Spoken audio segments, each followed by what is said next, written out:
Charlie Baba and Dr. Anup Bagchi from Samarth. Once again with you in our Ask the Doctor. Doctor साहब senior जो हैं उनको बहुत cases आपने देखे होंगे जो चक्कर आ जाता है, गिर जाते हैं, फेंट हो जाते हैं, तो इसके लिए ना बड़े कॉमनली कोई बोलता है आई एम फीलिंग डिजी, कोई फेंट हो जाता है। इन दोनों में तो फर्क तो होगा दोनों में बात। हाँ, जब डिजीनेस होता है it's a type of fainting only, loss of consciousness for a moment. अच्छा, मोमेंटरी हो गया।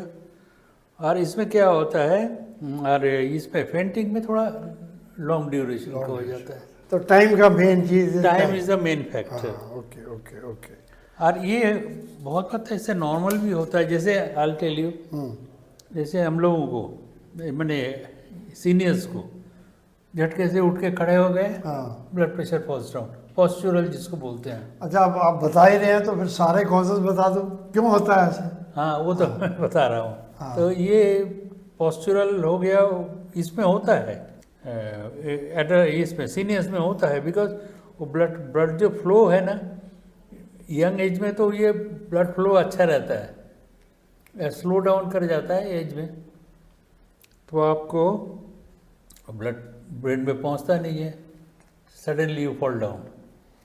मेरे हिसाब से तो मतलब मैंने ये सुना हुआ कि कॉमन, सबसे ज़्यादा कॉमन हमारे कान का डिसोरिएंटेशन। हाँ, डिजीनेस एक कान का भी बहुत कॉमन है। कान में जैसे वो एज के लिए भी होता है, कोई डिजीज इनर ईयर का हुआ, इन्फेक्शन हो गया।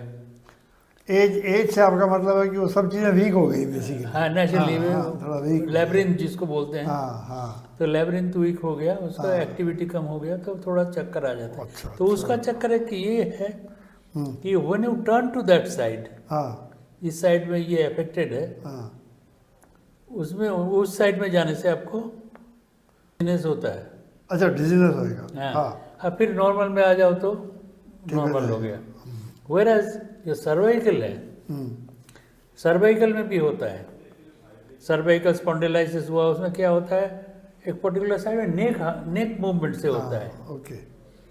इसमें जो है नेक मूवमेंट से कोई ये नहीं है, पूरा बॉडी मूवमेंट करता है जब इसमें लैब्रिन्थाइन में, और इसमें नेक मूवमेंट के साथ ये एसोसिएटेड है।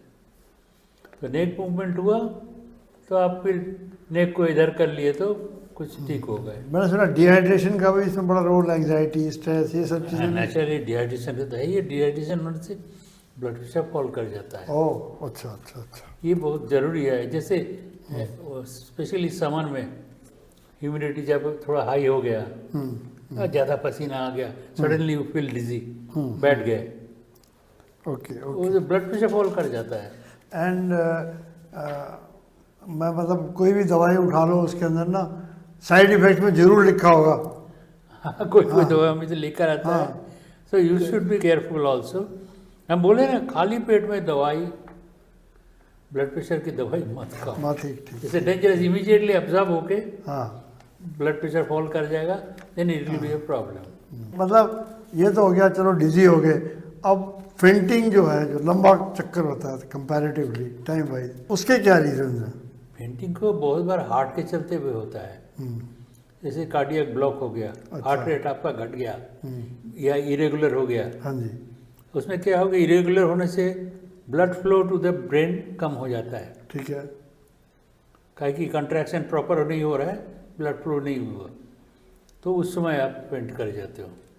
या हार्ट रेट कम हो गया, तो होता है बहुत बार, बंडल ब्रांच ब्लॉक बोलते हैं उसको, वो हो गया, हार्ट रेट कम हो गया, और वो भी ब्लड पुश नहीं कर सका ब्रेन में, then you get fainting attack. Sugar का भी रोल होगा इसके अंदर? अच्छा, शुगर का, जैसे शुगर देखिए इमीडिएटली क्या होता है, शुगर जब फॉल करता है शुरू थोड़ा सा डिजी हो जाता है आदमी। अच्छा, ठीक है। If you don't take care उस समय की मीठा खा लिया, ठीक है। अदरवाइज क्या होता है, वो धीरे धीरे इट एंड्स अप, ज़्यादा डाउन हो गया तो फेंटिंग हो गया। समझ गया। हाँ, तो इसमें कुछ न्यूरोलॉजिकल इश्यूज भी आते हैं? न्यूरोलॉजिकल इश्यूज भी आता है। हाँ, कोई डिजीज में, इसमें होता है, पार्किंसंस वगैरह में होता है ये। Okay. End of course stress, anxiety, all those issues, psychological वो तो इश्यूज होगा ही, ऑलवेज होता ऑलवेज ही, बी वो इंक्लूडेड। होता ही। तो फिर ये बताइए, फिर जब अगर ऐसे हो गया तो क्या करना चाहिए? इमिडिएटली पेशेंट को ना आप लेटा दीजिए। ठीक है। लेटा के क्या है, अगर it is due to blood pressure, लेटाने से क्या होगा, blood flow to the brain चल पड़ेगा। इम्प्रूव कर जाएगा। हाँ। ठीक है। और उसके बाद अगर आप देखो हार्ट रेट अगर कम हो रहा है, that is your heart rate, देखो अगर अंदाज हो जाता है हार्ट रेट कम हो रहा है, तब आपका थोड़ा सा सीपीआर दे सकते हो। अच्छा, ओके। तो हार्ट पर प्रेशर देने से फिर हार्ट रेट बिकम्स एक और चीज़ मैंने देखा है, जैसे कोई फेंट होता है ना, फटाफट और खिड़की खोल दो, थोड़ा पानी दे दो मुंह में, वो सब। पानी मत दो, जब फेंट हुआ पानी मत दो पानी मत दो ना, नहीं। काहे कि वो ये नहीं कर सकेगा। डिहाइड्रेशन। डिहाइड्रेशन तो बाद की बात है। अच्छा, मतलब पानी देना नहीं चाहिए, सिर्फ खिड़की उड़की खोल दो, हवा आने हाँ, दो। हवा आने दो। अच्छा। और डिहाइड्रेशन होने से आप जैसे पेशेंट ठीक हो गया, उसके बाद आप उसको पानी पिलाओ। अच्छा, मेडिकल हेल्प कब लेना चाहिए? बार बार होने से, अच्छा, बार बार होने से। बहुत बार ऐसे, जैसे लैब्रिंथ वाला, लैब्रिंथ का जो होता है वो बार बार होता रहता है, बार बार होता रहता है, तब तो लेना चाहिए, क्योंकि कि शायद आपको ट्रीटमेंट की ज़रूरत है। बिल्कुल। या सर्वाइकल हो गया, उसमें बहुत बार कॉलर डालने से, सर्वाइकल कॉलर डाल दिया, उससे ठीक हो गया। ठीक ठीक। अच्छा, मगर और मेन थिंग इज आपको थोड़ा अलर्ट रहना होगा। तो अलर्ट से यही कनेक्ट होता है, प्रिकॉशंस क्या लेनी चाहिए?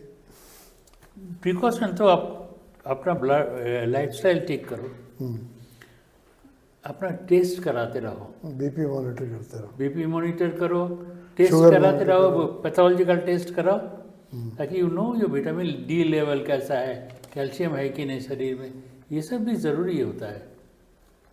तो बेसिक स्कैनिंग हम बोलते हैं सबको, दो तो घर वाले दवाई वो चीज़ें हैं, ब्लड प्रेशर और शुगर, ये दो तो घर में ही करो। बाकी जो है हर 3 महीने 6 महीने में एक बार करा लो, तो आपको आइडिया रहेगा अभी क्या होने वाला है। एग्जैक्टली जैसे ओल्ड एज हो जाता है ना, 2 चीज़ हमारा घर में रखना ही चाहिए। हाँ। एक तो ब्लड प्रेशर इंस्ट्रूमेंट रखो, एक शुगर टेस्टिंग के लिए, if you are diabetic sugar test के लिए रखो। एक और टिप मैं देता हूँ आपको, बीइंग ए नॉन डॉक्टर, कि आप बुढ़ापे में क्या गिरने के चांसेस बहुत होते हैं, तो अपना जो घर है ना उसको एकदम उसको फॉल प्रूफ टाइप बना दीजिए कि सेफ्टी उसमें आ जाए, जगह जगह पे ग्रैब बार, बाथरूम हाँ, नॉन वो स्लिपरी। वो बहुत तो इन सब जरूरी चीज़ों से आपको जो ज़्यादा दुख पा सकते हो गिरने से, उससे आप बच जाओगे। हाँ चीज़ जी, हम देखे हैं, हाँ जी। इसमें प्रैक्टिकल एक्सपीरियंस। जाड़े में बहुत आदमी शावर खोल देता है गर्म पानी का, हाँ, ओके। और शावर के नीचे चला जाता है। हाँ, सडनली उससे क्या होता है ना, सडनली वो बॉडी का जो ब्लड है वो गर्म में रश करता है, उधर उस साइड में रश करता है, उसको चक्कर आ चक्कर जाता आ है, जाता है। वो सोचता है क्या हो गया। तो never get into a shower without ascertaining the temperature. पहले पहले तो आप ब्लड पैर में आने दो, हाँ, पानी को पैर भिगाओ पहले, हाँ, कमर से बाद नीचे में, भिगा दो, हाँ, बाद में आगे। हाँ, बाद में आप इसमें जाओ, पानी में जाओ। I hope we've been able to clarify these issues, and we hope to see you in our next video. If you like it, please press the like button and don't forget to subscribe. Thank you.